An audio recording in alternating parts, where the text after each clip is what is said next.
Some time ago, in fact, 1979, I was asked to make my first album cover, which was Joy Division Unknown Pleasures.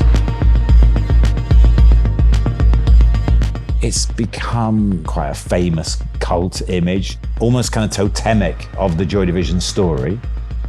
It's been part of my life almost every week for the last 40 plus years, leading to a new iteration, which I've made this last 12 months with Stephen Morris of Joy Division.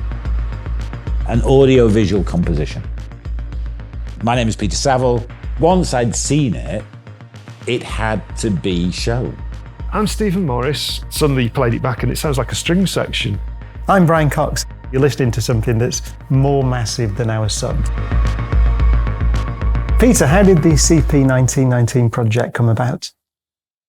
I think it came about initially because Jocelyn Bell Burnell discovered this phenomenon in space in 1967 that was to become known as a pulsar, CP1919. And then Hal Craft created a sort of graphic version of the data that Jocelyn had recorded. And then it was given to me to be the kind of the front cover of the first Joy Division album, Unknown Pleasures. In the early 2000s, we modeled like a kind of physical version of it that ultimately became a kind of virtual landscape. We used a moving light source. Suddenly there was this feeling of sunrise and sunset. I went back to those files during lockdown, sat there watching it, thinking it needs a soundtrack.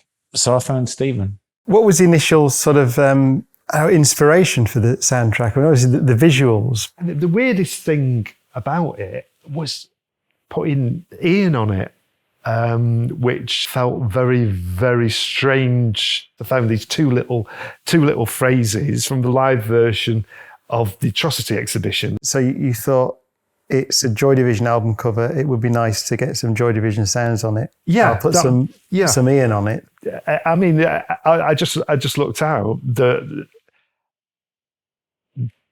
There was a bit of Ian that probably nobody had heard before. It had never been. I mean, if you went to see it at a gig, you'd seen it, but it's in a completely different context. Then I started messing about with the sound of CP1919. There's this program which you can slow a second so it lasts a month. And it's like really ridiculous time stretching. And I just messed about with this program. And suddenly you played it back and it sounds like a string section. And I was like, well, that's good. I mean, I wonder if it fits. Oh, so the pulse itself? Yeah, the pulse itself is like, it's stretched out various amounts and it sounds like strings. And then there's another bit where it sounds like voices. I should say what this thing is. They're called neutron stars. And they're basically a single atomic nucleus. So this thing is just under 1.5 times the mass of our sun, collapsed into something about the size of a city. And it's spinning. And there's a beam of radiation which sweeps, and it happens to be oriented, this one, such that it sweeps across the Earth. So it's a remarkable thing. And by the way, it's roughly something like 1,000 light years away. So give or take, the recording that you are hearing on this. Yeah, so what is it? Yeah, the actual pulse came, 1,000 years ago or more.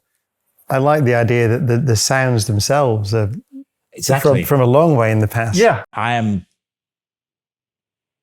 chilled by it whenever I hear it.